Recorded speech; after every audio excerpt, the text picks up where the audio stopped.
The prosecutor never threw away the dirt from crime scenes. He took it home, into his greenhouse. In every pot there was a special soil, soaked in human blood. On each tag, a name, a date of death, a tragic accident as the cause. Tonight, a new plaque appears in the collection. He knew too much. And the master of the garden hasn't even touched his shears yet.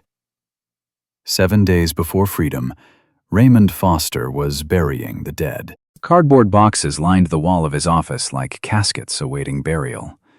Each one held fragments of someone else's tragedy. Murders, disappearances, deaths transformed into neat columns of typed text and faded photographs. Raymond methodically sorted through the folders, his roughened fingers sliding over the covers with the mechanical precision of clockwork. Lift, examine, seal. The sharp crack of packing tape echoed through the silent office like the final blow of a hammer on a coffin lid. Dust hung in the air, illuminated by the sickly yellow light of the desk lamp. The old lampshade cast a greenish stain across the oak surface, scarred with pale rings from countless coffee cups. Raymond wiped his forehead with his palm. The air in the office had gone stale, saturated with the smell of old paper and cold coffee. Somewhere, deep in the building, a door slammed, but he didn't turn around. This wasn't housekeeping. This was the ritual embalming of his own past. Each case, packed into a faceless box, released a tiny fragment of his soul. 37 years of service were becoming stacks of cardboard, ready for shipment to the archive basement. Raymond had almost convinced himself. Beyond the door of this office, peace awaited him. Silence. A little house somewhere in the countryside, where mornings smelled of freshly cut grass, not the poison of corpses. He reached for another folder, and his back responded with a dull ache in his lower spine. Raymond froze, listening to his own body. The chronic pain flared up in damp weather, a faithful companion for the last 10 years. He straightened carefully, vertebra by vertebra, then bent down to the box again. A thin folder slipped from the stack, almost weightless. Case number 4815. Nathan Vance, also known as the Gardener. Death by narcotic overdose. Closed due to lack of evidence of criminal activity. Raymond froze. His fingers gripped the cardboard cover slightly harder than necessary. Vance. They'd found this small-time informant dead in his own apartment 10 years ago. Needle in his vein, white foam on blue lips. A classic throwaway case, a one-day job for a junior detective. Overdose. Closed. Buried. But Raymond remembered him. The memory surfaced from the depths, sharp and unpleasant. They called Vance the Gardener, not for any love of plants, but for his ability to dig through the dirty laundry of local mobsters and cultivate saleable information from tiny rumors. Small-time player, addict, selling intel to the cops one day, the gangs the next, whoever paid more. His death surprised no one. They found people like him in alleyways all the time. Raymond opened the folder. The pages had yellowed, the text faded in places. He flipped through the reports not with his eyes but with his memory, and it told him. Something here wasn't right. Something rang false, struck the wrong note in the familiar melody of death. He found the interview transcript of Vance's neighbor, an elderly woman whose statement filled 3 pages in the duty investigator's cramped handwriting. Complaints about noise, dirt in the stairwell, suspicious visitors. The standard stream of geriatric outrage. And one sentence. Raymond read it twice. Witness Margaret Sinclair stated, 2 weeks before the body was discovered, Nathan Vance bragged to her about an upcoming major deal.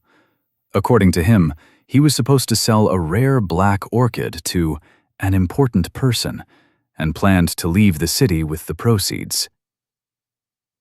Black orchid. Those two words didn't fit the picture of a junkie's death in a one-room walk-up.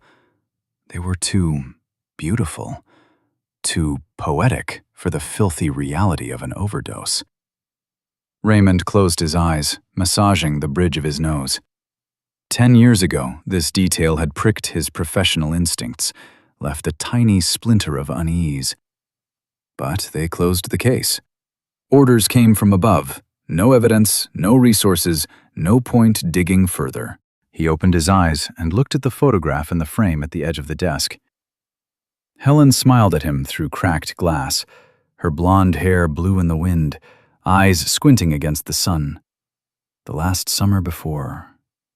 Raymond looked away. The Zippo lighter lay next to the ashtray, though he hadn't smoked in 5 years. The brass had tarnished, the engraved initials HF worn at the corners. He picked it up, feeling the familiar weight in his palm. His thumb flipped the lid open with its distinctive click. Closed, opened, closed. The rhythmic metallic sound helped him think. Black orchid, important person, major deal. Raymond turned to his computer. The ancient monitor blinked, emerging from sleep mode. The tower under the desk hummed like a wounded bee. His fingers hovered over the keyboard. In 1 week, his access to the police database would turn to dust. The password would burn. The door to the world of digital shadows would slam shut forever. Last chance. He entered his login and password, waited for the system to load. The cursor blinked in the search field, insistent as a metronome. Raymond stared at it, trying to formulate his query. What was he looking for? Evidence of a ghost?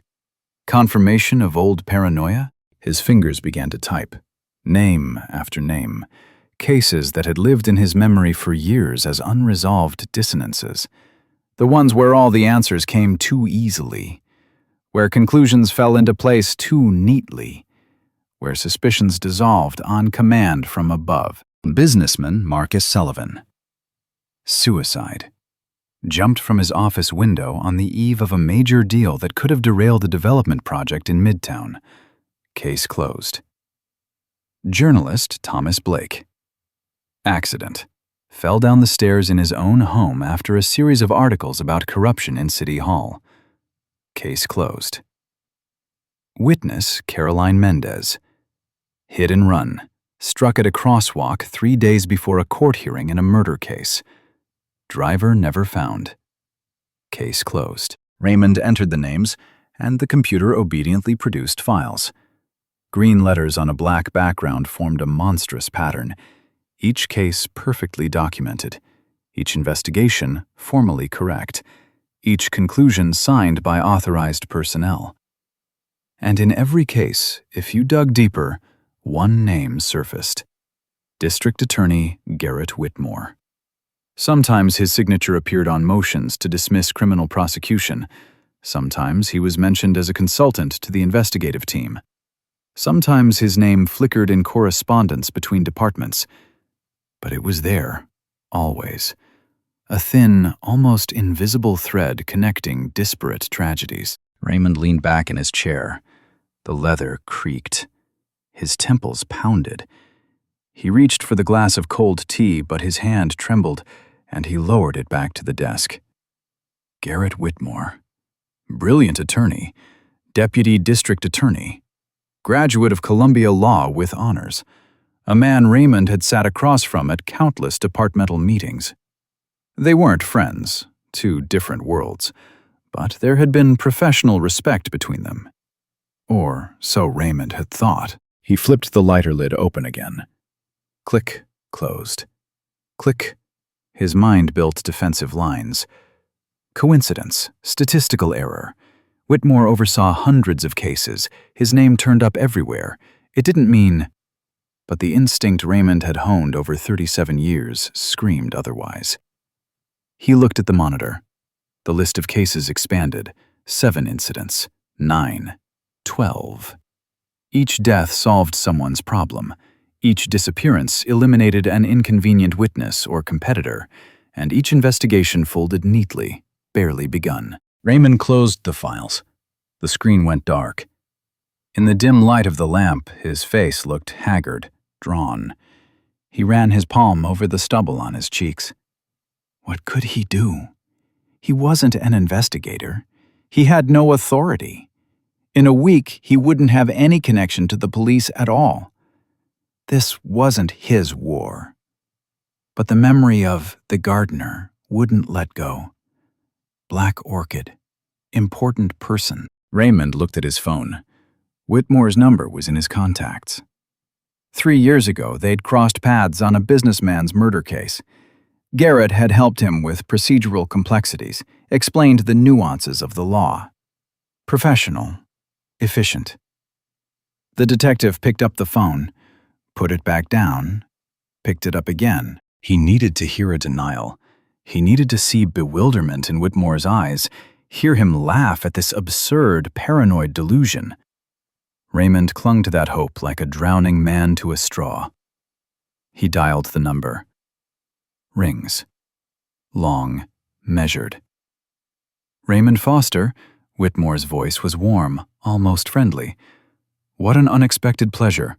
What can I do for you? Garrett, sorry for the late call. Mind if I stop by? I'd like to discuss something. A pause. Barely perceptible, but Raymond heard it. Of course. I'm at home, at the estate. Come on over, we'll have some tea. I'll show you my greenhouse while you're here. Just expanded the collection. Raymond set the phone down. His hand no longer trembled. The decision was made. He stood, pulled on his old coat, tucked the lighter in his pocket, switched off the lamp. The office plunged into darkness, only the lights of nighttime New York flickering beyond the window. His car rolled through the evening city, leaving the familiar world behind. Raymond drove automatically, not thinking about the road. Streets changed outside the window like theater sets. Cracked pavement of working neighborhoods gave way to perfectly smooth surfaces.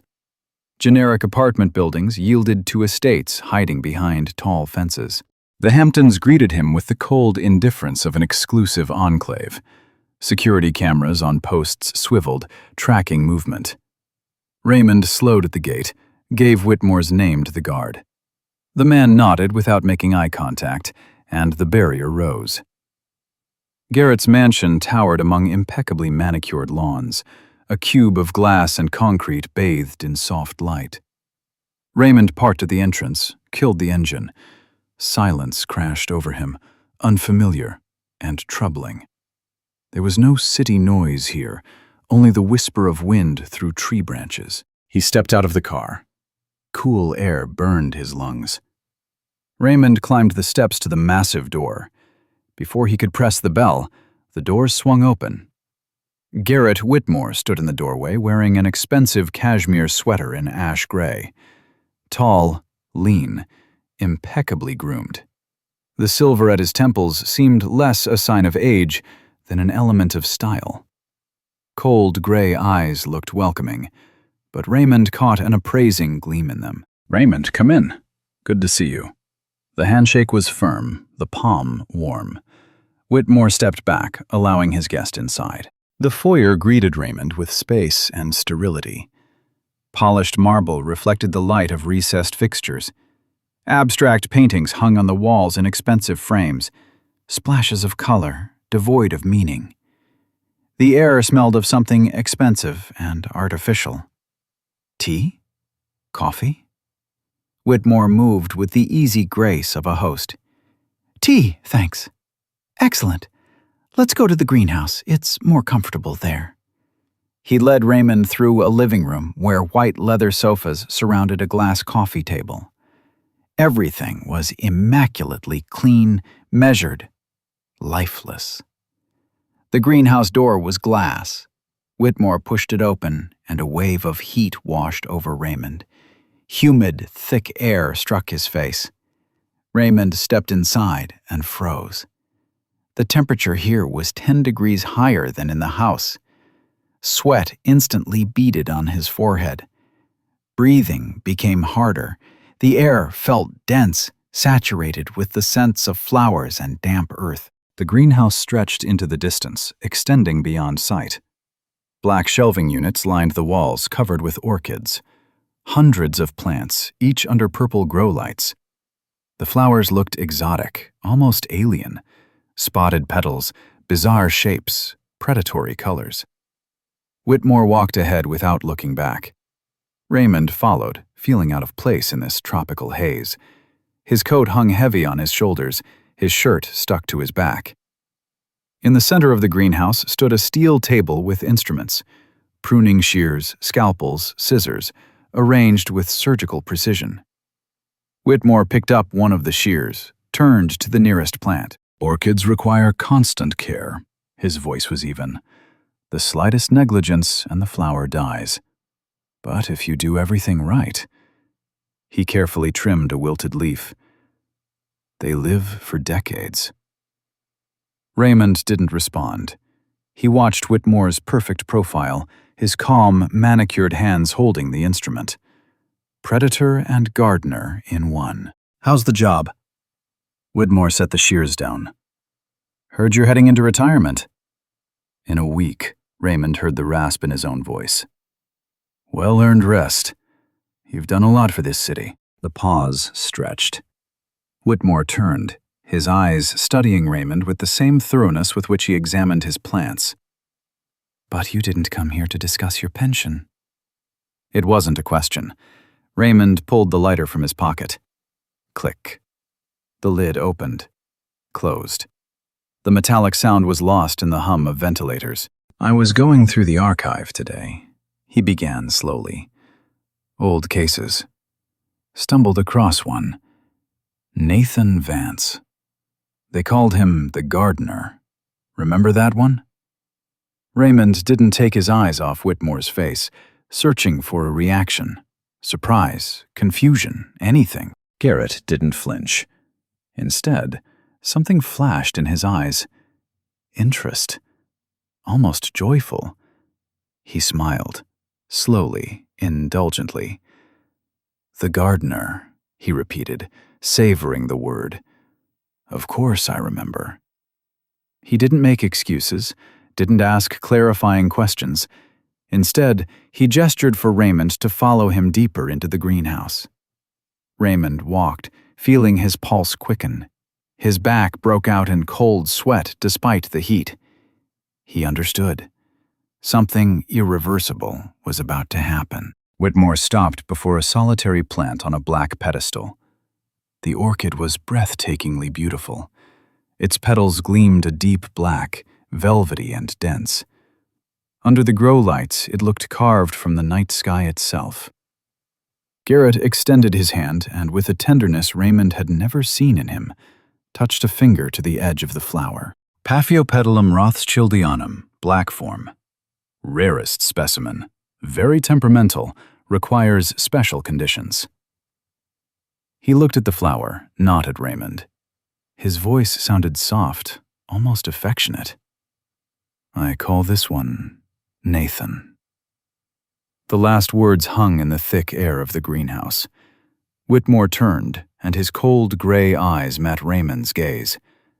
There was no shame in them, no regret. Only pride. Raymond froze. The lighter slipped from his fingers, fell to the damp concrete floor with a dull thud. He'd come for a denial. Instead, he'd gotten the artist's signature on a painting drawn in blood. Raymond Foster didn't remember the drive home. His hands guided the car by instinct, honed through decades of service.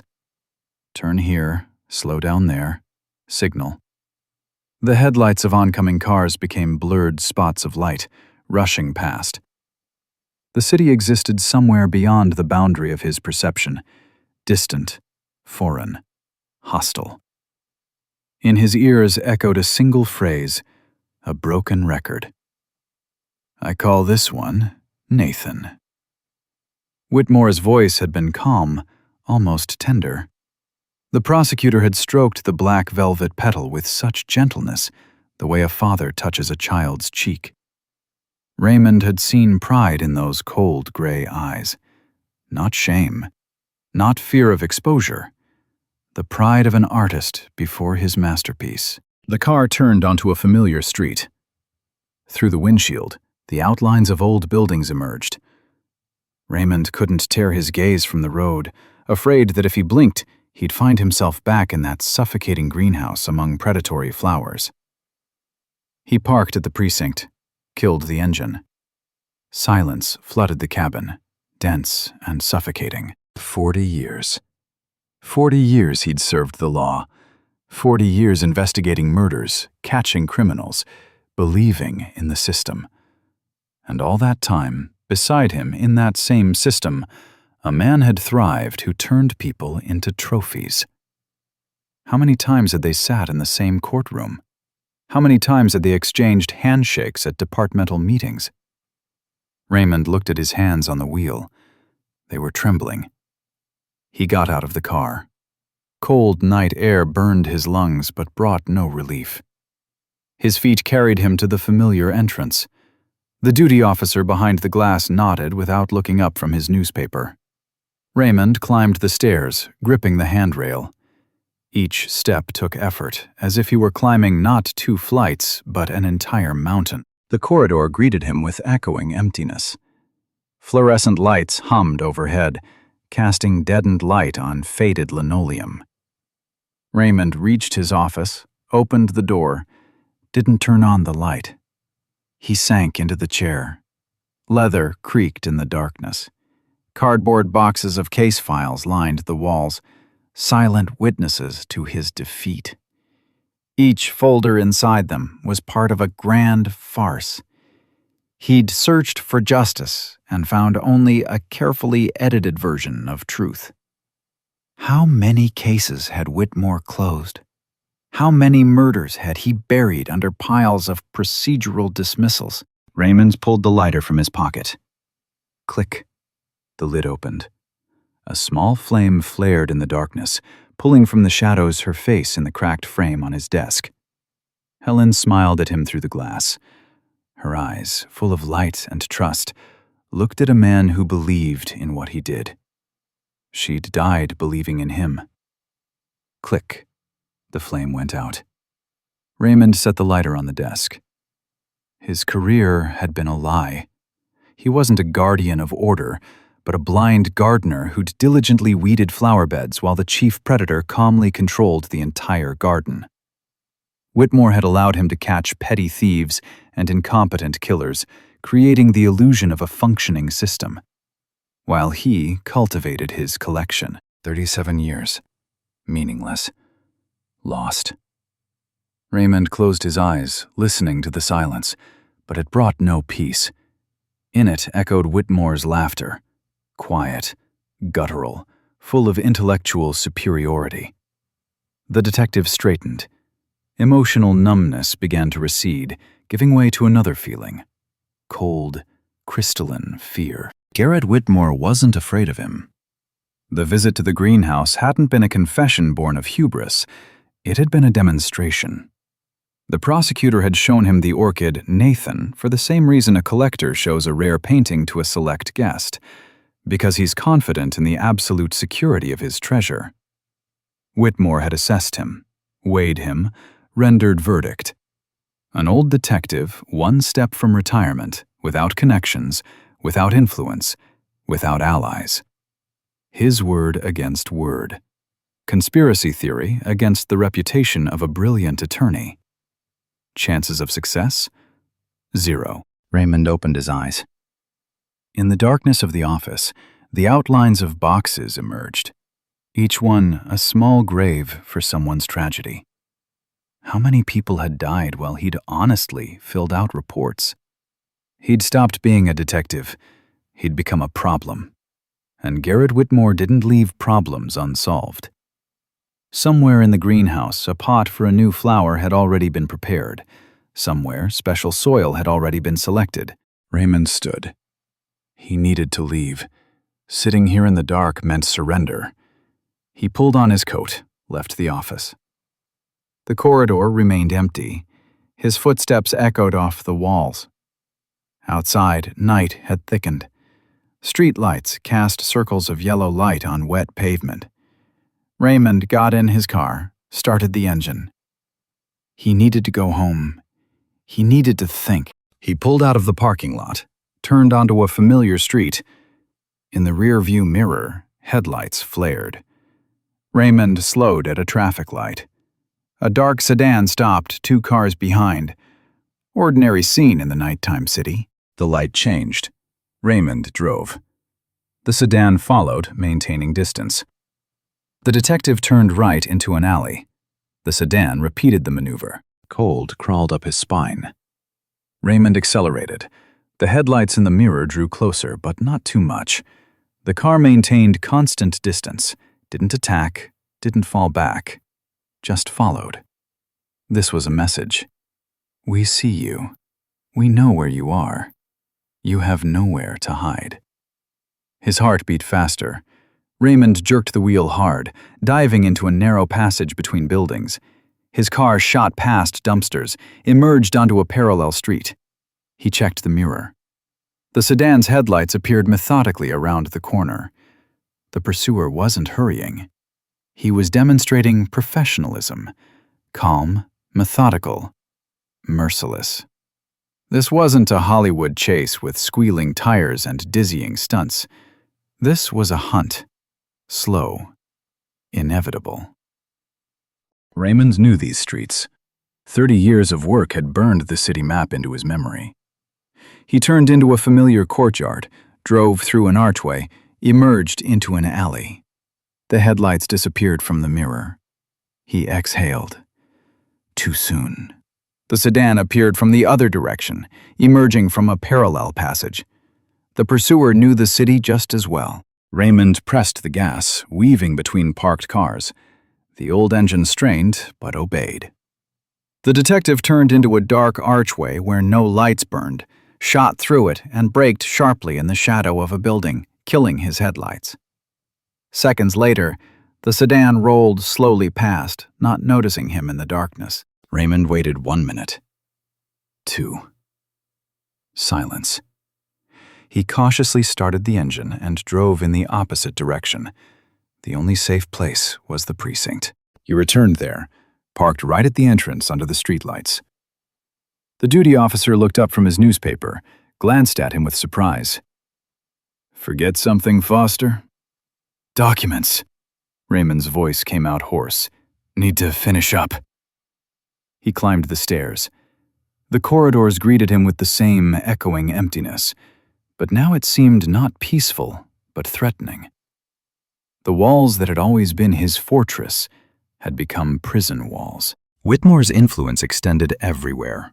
One phone call was enough to cut off his database access, one order to block an investigation, one word to transform him from detective to paranoiac. Raymond entered the office, closed the door. He hadn't escaped. He'd voluntarily locked himself in a cage and handed the key to his jailer. He needed to act, before the digital traces were erased. He turned on the computer. The tower hummed, the monitor blinked, emerging from sleep mode. Raymond sank into the chair, waiting for it to load. He needed to print those files, copy documents, create physical evidence. Paper. Real documents that couldn't be deleted with a single keystroke. The screen lit up. Raymond entered his login and password, opened the browser.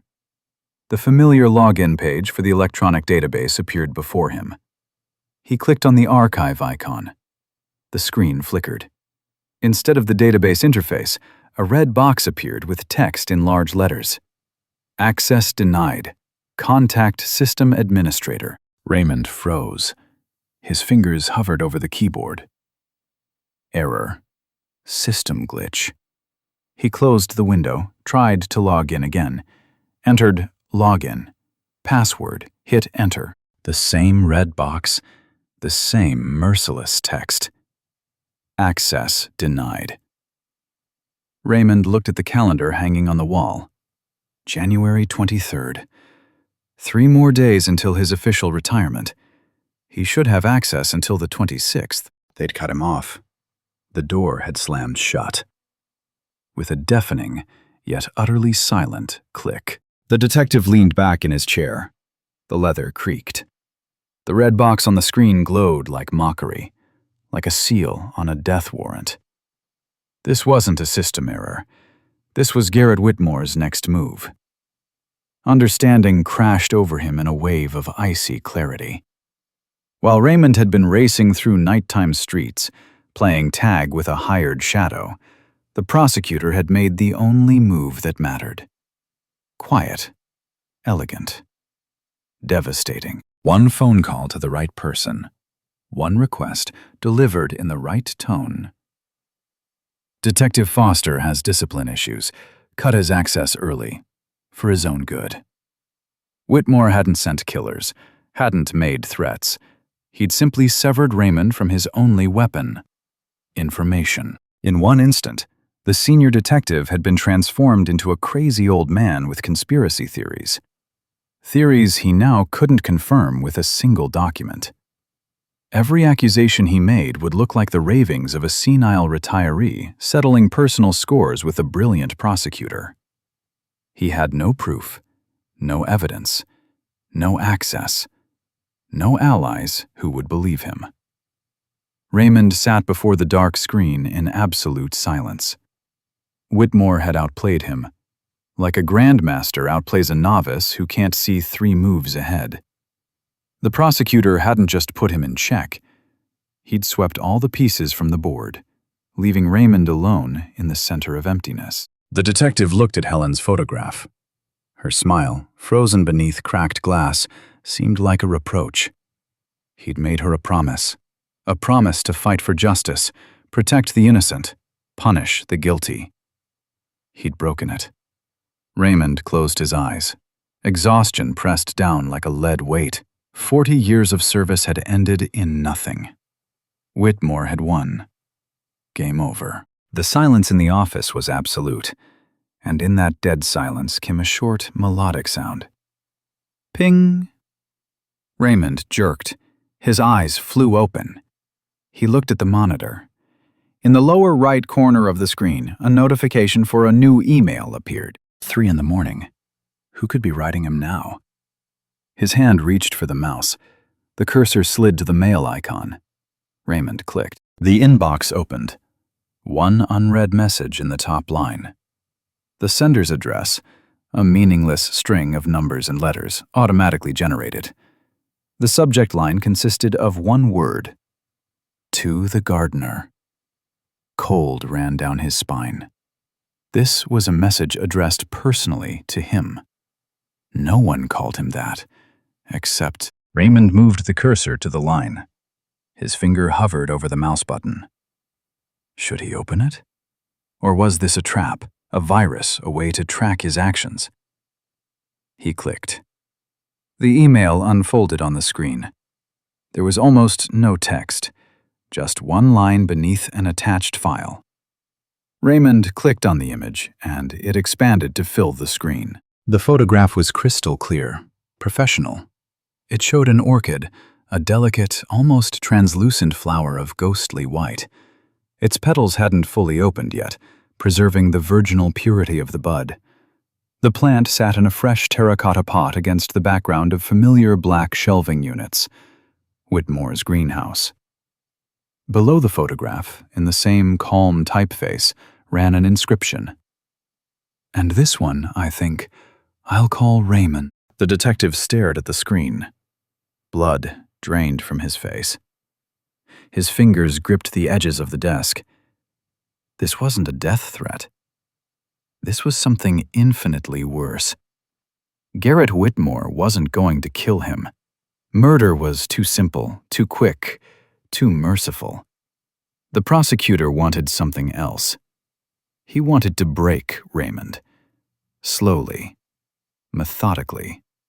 Turn him into another docile exhibit in his monstrous collection. The white orchid on the screen seemed innocent, almost angelic.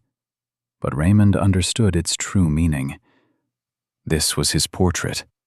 Pale, fragile, defenseless. Whitmore was cultivating him. Raymond pushed back from the desk. The chair toppled with a crash. He stood in the middle of the dark office, staring at the glowing screen. The photograph of the orchid cast deathly light on his face. His throat went dry. His hands trembled. This was an invitation. An invitation to a collection where every flower had a name, where every name was an epitaph. Raymond Foster stared at his future, contained in a terracotta pot, and for the first time in 37 years of service, he didn't know what to do next. Raymond Foster sat in the darkness of his office, and the white orchid on the monitor screen glowed like a mocking headstone. He'd hit bottom, completely shattered. Every door had slammed shut, every thread had snapped. He was a crazy old man with paranoid fantasies. The system, controlled by Garrett Whitmore, would grind him to dust at the first attempt to open his mouth. Who would believe a detective without database access? Who would believe a man without a single piece of evidence? This wasn't defeat. This was total annihilation. Raymond ran his palm over his face. Stubble scraped his skin. Exhaustion pounded in his temples. For the first time in 40 years of service, he felt not just tired, but absolute, crushing powerlessness. Whitmore had cornered him, disarmed him, humiliated him, turned him into another trophy awaiting its moment. The detective looked at Helen's photograph on the desk. The glass in the frame had cracked, dividing her smile into fragments. He'd made her a promise: protect the innocent, punish the guilty. But how do you punish someone who stands above the law? Raymond reached for the lighter. Click. Flame flared in the darkness, casting trembling shadows on the walls. He watched the flame, hypnotic and alive. The only thing still moving in this dead office. Click. The flame went out. The computer monitor cast deathly light. The white orchid on the screen seemed like a ghost growing from the darkness. Raymond. His name transformed into an epitaph. Ping! The notification sound cut through the silence like a gunshot. Raymond jerked. His hand instinctively reached for the mouse. Another message from Whitmore? Another taunt? The cursor slid to the mail icon. New email in the top line. Sender's address, another string of random characters. Subject line empty. Raymond clicked. The email opened. Another photograph. Another orchid from Whitmore's greenhouse. But this time the flower was different. A sickly yellow color with ugly, predatory speckles. The petals looked diseased, deformed. The plant appeared as the living embodiment of something rotting from within. Below the photograph, 2 words, typed in a trembling, uneven font. Orchid. Adrian. Raymond froze. His gaze locked on the screen. Adrian.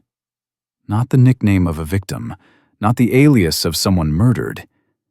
This was the name of Garrett Whitmore's son. Blood rushed to his temples. This wasn't Whitmore. This was someone else. Someone inside the fortress. Someone who knew the secret of the collection and was trying to scream through walls of silence. For the first time in the last 24 hours, something stirred in Raymond's chest. Fragile, dangerous hope. It dispersed the fog of despair, made his heart beat faster. The old hunter inside him, whom he'd thought dead, began slowly to wake. He wasn't alone anymore. Raymond opened the email fully. Inside, brief instructions, link to a secure messenger, temporary account, access code. Professional. Calculated. The detective downloaded the program, entered the credentials. The interface opened. Anonymous, encrypted. A message appeared in the chat window. My name is Claire Whitmore. I'm Garrett's wife. I need your help. Rather, I want to help you. Please, believe me. Raymond stared at the screen. His fingers hovered over the keyboard. A trap? Or desperation as deep as his own? He began typing. Why should I trust you? The response came instantly. "You shouldn't, but you have no choice. Neither do I. Adrian is my son. He's done something terrible. Garrett is covering for him. I can't stay silent anymore. I can't be complicit anymore." Raymond read the words, and they formed a picture.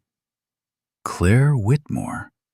A woman living in a gilded cage, prisoner of her own status, a mother who'd seen a monster in her child.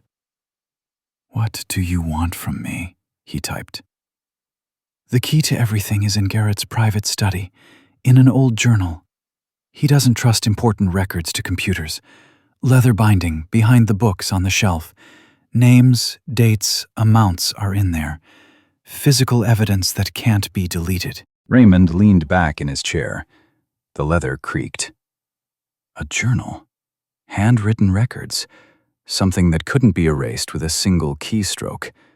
Something that could be presented in court. How do I get in there? A pause. Seconds stretched like minutes. Saturday. Charity reception downtown. Garrett and I will be there from 7 to 10 in the evening. I'll disable some of the cameras and the perimeter alarm. You'll have an hour, no more. Raymond massaged the bridge of his nose. This was madness. Direct invasion of the predator's lair. If this was a trap, he wouldn't come out. Whitmore would eliminate him without a trace, and no one would search. But there was no choice. Official channels were cut off. Access blocked.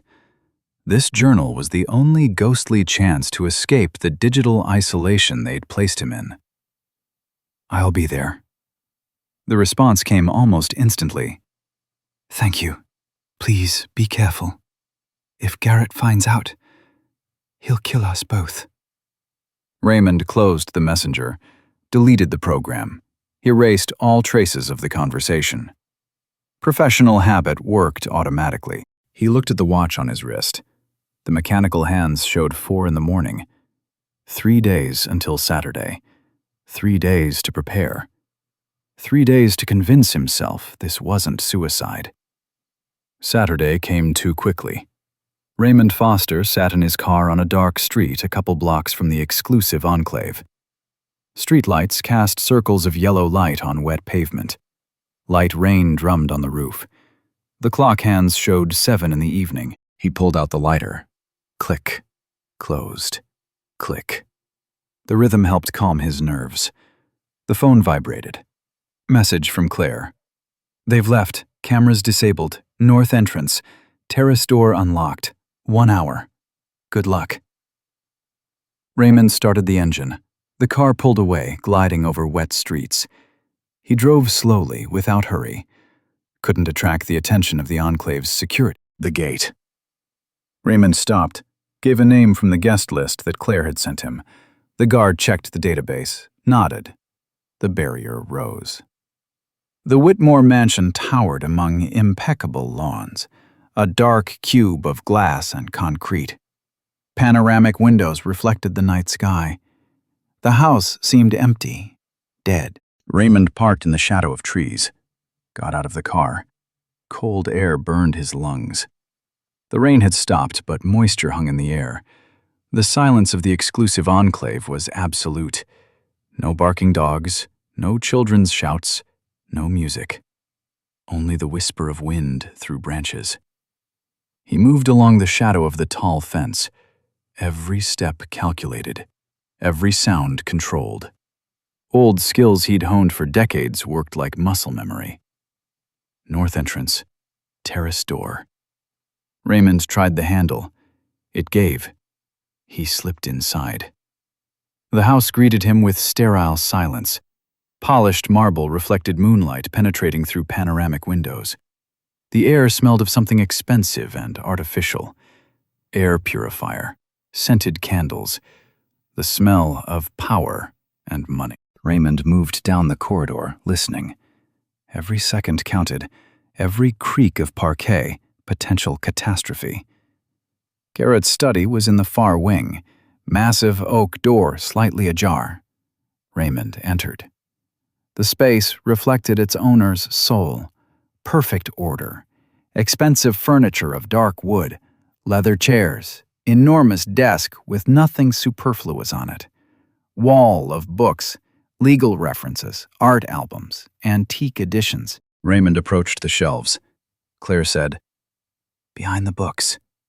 He began checking rows of volumes: penal code, commentary on laws, procedural norms. There, behind a row of identical gray volumes, his fingers found something different.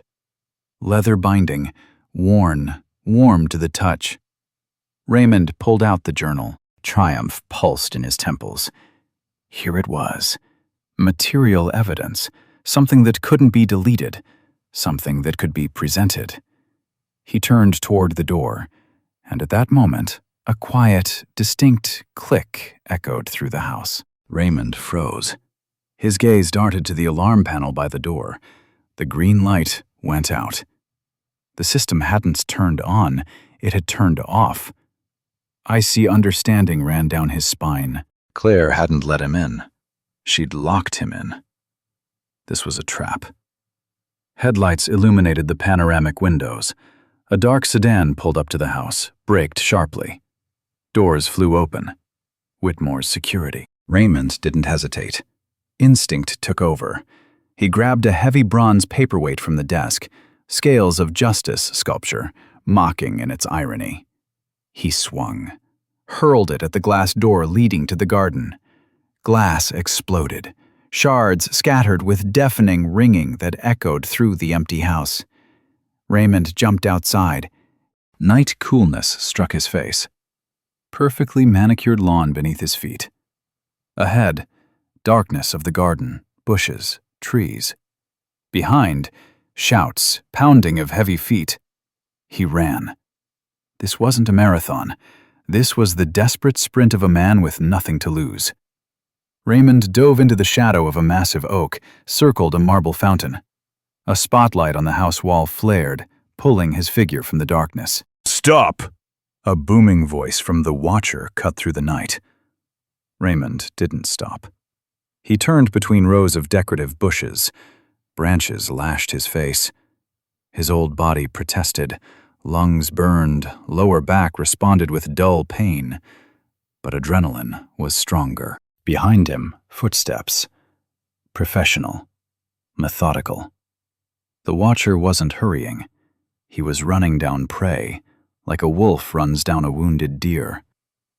Raymond saw a heavy marble vase on a pedestal, pushed it. The vase toppled, rolled down the path, crashed into the pursuer. Muffled curse. Seconds gained. The detective ran toward the fence. It was tall, but where it adjoined the tree line, an old, overgrown linden grew. Branches hung over the fence. Raymond jumped, grabbed the branch. Arm muscles, weakened by years of desk work, screamed in pain. He pulled himself up, swung his legs over the fence. Fell on the other side. Ground beneath his feet, soft, covered with fallen leaves. Forest darkness swallowed him. The chase continued between trees. Raymond heard branches cracking behind him, muffled commands. He zigzagged, changed direction, used every trick he'd learned in years of hunting criminals. And at some point, the sounds of pursuit faded. Raymond stopped, leaned against a birch trunk, gasping. His heart pounded so hard it seemed it would burst from his chest. Shirt stuck to his back. Hands trembled. He'd survived. The detective made his way through the forest for another 20 minutes until he reached a familiar street. His car waited a few blocks away. He walked quickly, trying not to attract the attention of rare passers-by. Got in the car, slammed the door. The silence of the cabin seemed deafening after the chase. Raymond looked at the passenger seat. The journal lay where he'd thrown it before jumping over the fence. The leather binding was crumpled, but intact. Trophy. Evidence. Hope. The detective turned on the cabin light. His hands still trembled.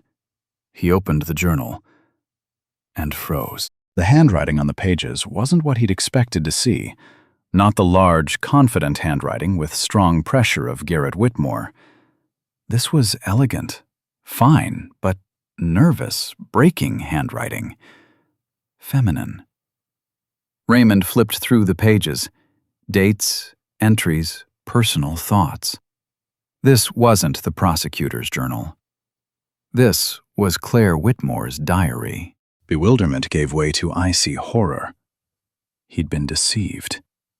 The detective frantically leafed through pages, searching for anything useful. The entries were fragmentary, panicked. Claire wrote about her fear of her husband, about how Adrian had become a copy of his father, about how she'd stayed silent when she should have screamed. The last page. The handwriting there completely different, sprawling, frightened, written in haste. He knows I'm helping the detective.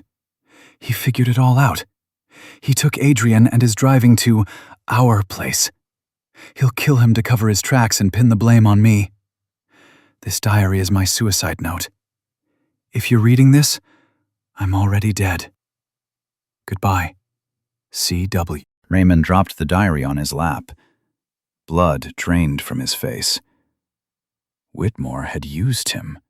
He'd used his own wife as bait to expose her betrayal. Now the prosecutor had proof of her madness, her connection to a paranoid detective, and Adrian. Garrett Whitmore was taking his son to their place right now, some secret location known only to them, to kill the only witness, to bury the last piece of evidence, and blame it all on his dead wife. Raymond stared out the car window. Rain had started again, drops streaming down the glass, blurring the lights of the nighttime city. His hope had been a trap. His ally, a pawn in someone else's game. He held in his hands not evidence of Whitmore's crimes, but the dying note of a doomed woman. Garrett Whitmore had outplayed him again, and somewhere out there in the darkness of night, the prosecutor was preparing to kill his own son. Raymond Foster sat in the car, and Claire Whitmore's diary on the passenger seat seemed like an indictment of his own stupidity. Lost. By all the rules. He'd been set up. His ally was dead or dying. Garrett Whitmore was about to commit the perfect murder, becoming a hero. And Raymond, a crazy old man with a stolen diary and paranoid fantasies. Rain drummed on the car roof. Drops streamed down the windshield, blurring the lights of the nighttime city. Raymond reread the last page of the diary, scrutinizing Claire's frightened, sprawling handwriting. He took Adrian and is driving to our place. Our place. Those words snagged on something in his memory. Raymond closed his eyes, letting thoughts flow freely. Old cases, unsolved disappearances. One surfaced from the depths, a 19-year-old college student who'd vanished 3 years ago, last seen with a young man from a wealthy family. They'd closed the case for lack of body and evidence. The file mentioned a location, an abandoned peat bog in the county where the Whitmore family once had interests.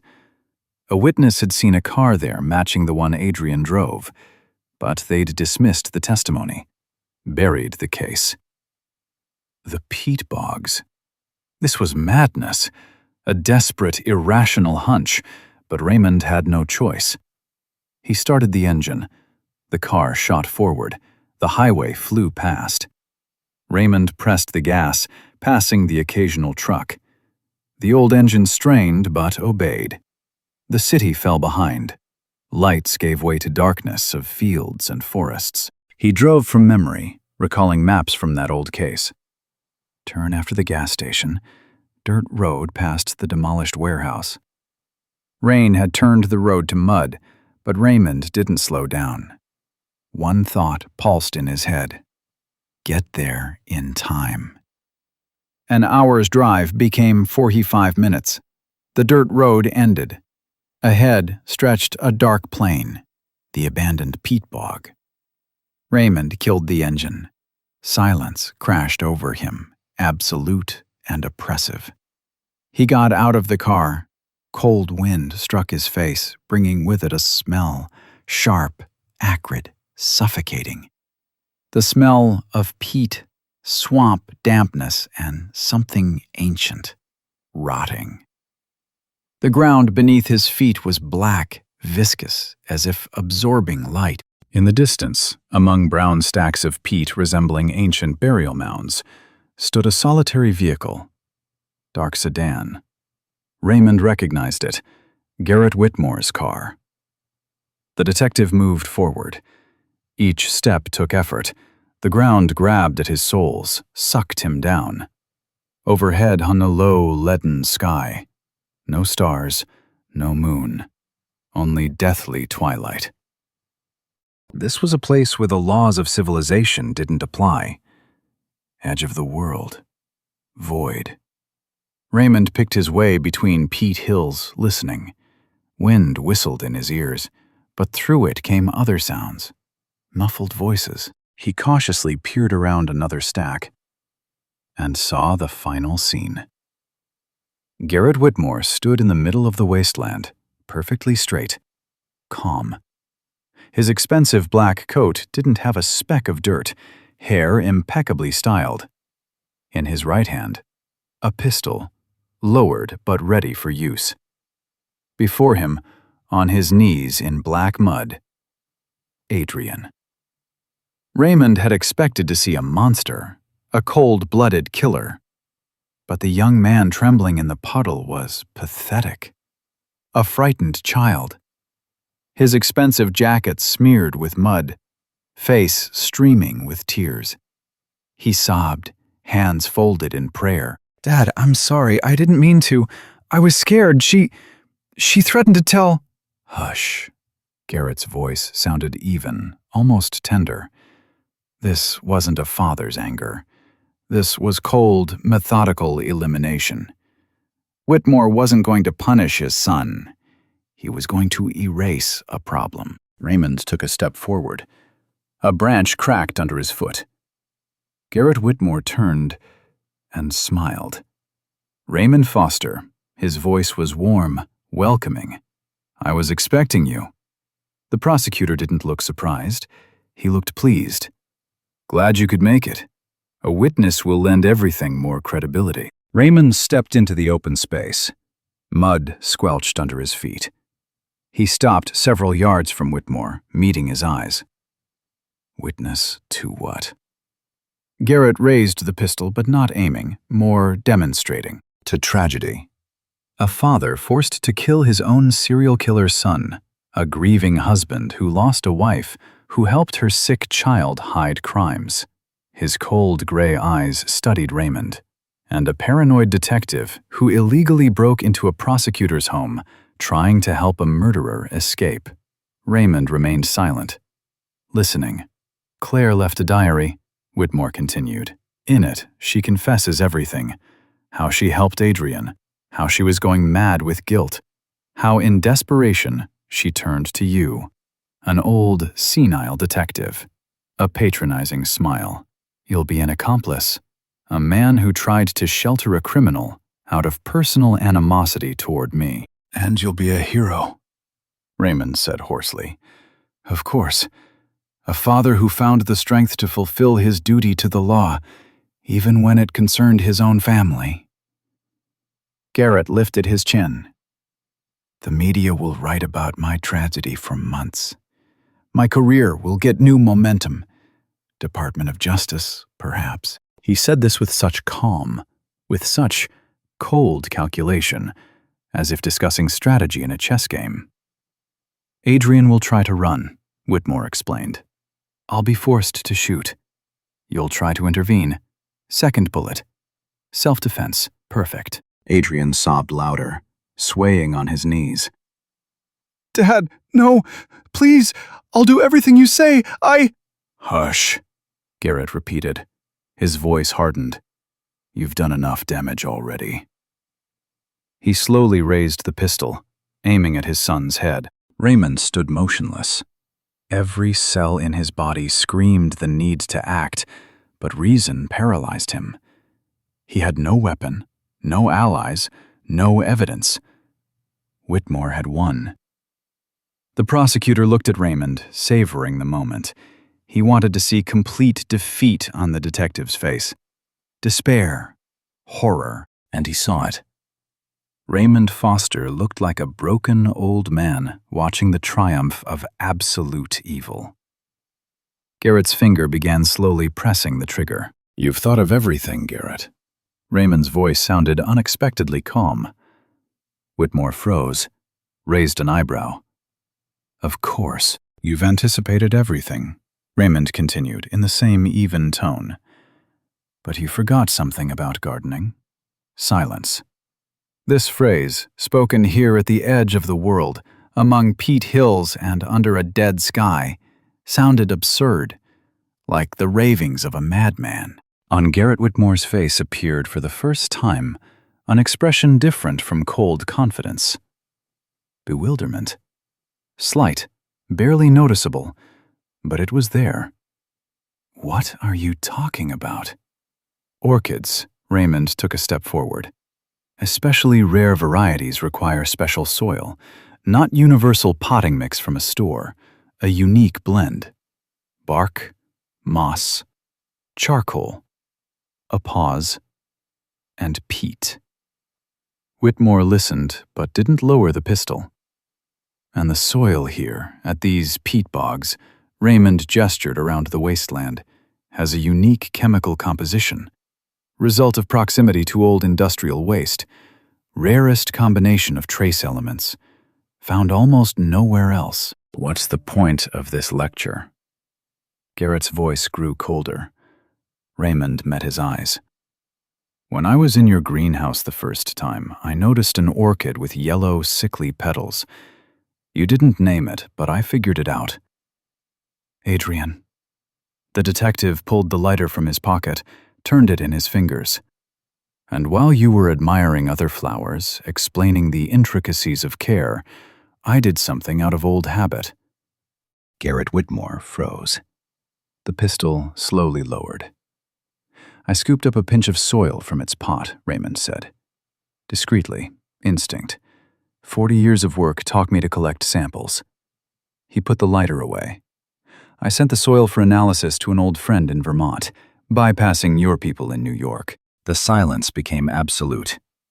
Even the wind died. Adrian stopped sobbing, staring at his father with wide eyes. "The results came to my phone an hour ago." Raymond pulled out his phone, showed the screen. "While I was driving here." Whitmore stared at the glowing screen. His impeccably groomed face remained impassive, but something new flickered in his eyes. Fear. "The soil from the pot of orchid, Adrian," Raymond pronounced slowly, distinctly, "is a 100% match to the soil of this place. The place where 19-year-old Maria Sullivan vanished without a trace 3 years ago." He paused. "Your son's last crime, Garrett. The one they could never solve." Garrett Whitmore stood motionless. The pistol dropped. He looked at the black earth beneath his feet, then at his impeccably polished shoes, then back at Raymond, and understood.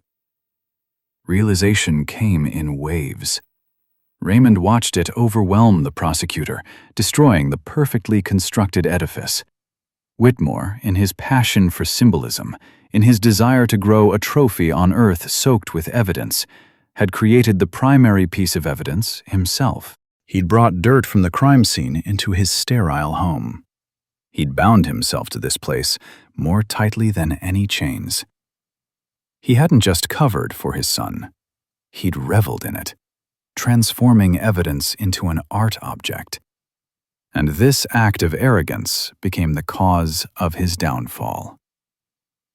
"You..." Garrett's voice came out hoarse. For the first time, Raymond heard emotion in it. Disbelief. "You couldn't have." "I could," Raymond nodded. "And I did." He pulled Claire's diary from his pocket. "And this is no longer a madwoman's suicide note. This is witness testimony, confirmation of motivation, which will sit alongside physical evidence from your own greenhouse." Whitmore stared at the diary, at the phone, at the black earth. "Checkmate." "No," he exhaled. This is impossible. But it was possible. And Garrett Whitmore, genius of procedures and manipulation, the man who'd controlled the system for decades, understood. Game over. Adrian, hearing Raymond's words, slowly raised his head. He looked at his father with wide eyes, and in those eyes wasn't just fear. There was hatred. You were going to kill me, the young man whispered. Shut up, Whitmore barked, but his voice wavered. You are going to kill me. Adrian jumped to his feet, swaying. Your own son. To cover for yourself. I said shut up. But the dam had burst. Adrian sobbed, not from fear, but from rage and relief. He understood. Raymond had just saved his life, and his father had been prepared to take it. I'll tell everything, the young man shouted. Everything. About Maria, about how you made me stay silent, how you planned to kill Mom, how— Shut your mouth. Whitmore raised the pistol, but his hand trembled. Raymond stepped between them. Lower the weapon, Garrett. The prosecutor looked at him. His perfectly constructed world was crumbling before his eyes. The control he'd taken such pride in was slipping through his fingers. You destroyed everything, Whitmore whispered. Everything I built. You destroyed it yourself, Raymond answered. With your arrogance, your confidence in impunity. Garrett Whitmore slowly lowered the pistol, not because he wanted to, but because he understood the futility. Kill them both here, now? The analysis results were already sent, the diary already in the detective's hands. The system he controlled would turn on him. He'd lost. For the first time in his life, Garrett Whitmore had truly lost. Raymond pulled out his phone, dialed a number. Precinct duty desk. He gave the coordinates, requested patrol units, and an investigative team. Adrian sat in the mud, arms wrapped around his knees, rocking and muttering something incoherent. Whitmore stood motionless, staring into emptiness. The wind rose again, dispersing heavy clouds. Through a break in the sky, a ray of dawn broke through. 4 days later, Raymond Foster stood in the middle of the empty office. Boxes removed, desk cleared. On the walls remained only pale rectangles where maps and charts had hung. In his hands he held a sheet of paper. The retirement order. Chief's signature. Seal. Official. He ran his palm over the desktop. The oak wood was warm under his fingers. How many cases had he solved sitting at this desk? How many nights spent hunched over papers? 40 years. A figure appeared in the doorway. Young Detective Peter Walsh, an energetic guy who was supposed to take this office. Foster. He shifted awkwardly from foot to foot. Got everything? Everything. Heard they arrested Whitmore. State investigators took over the case. Walsh whistled. You got him. The prosecutor. The untouchable. Raymond didn't respond. He looked out the window where the city hummed. New York continued living, indifferent to small victories and defeats. So what now? Walsh asked. Fishing? Cottage in the country? Peace and quiet? Raymond turned, looked at the young detective, at his enthusiasm, at the faith in justice that the system hadn't yet drained from him. He remembered Whitmore's greenhouse. Predatory flowers under purple light. Orchid Nathan. Orchid Adrian. Beauty growing from blood. And he remembered how Whitmore had tenderly touched the petals, how he'd tended his collection, how he'd transformed murders into art. The corners of Raymond's mouth barely twitched. Not a smile, but something close to it. No, he said quietly. I think I'll take up gardening. Walsh blinked in confusion. Gardening? But Raymond was already walking toward the door, clutching the retirement order and the lighter with the initials HF. Outside the window, dawn was breaking. A new day. A new life. He'd learned to grow justice in the blackest soil. and now he understood. A gardener's work never ends.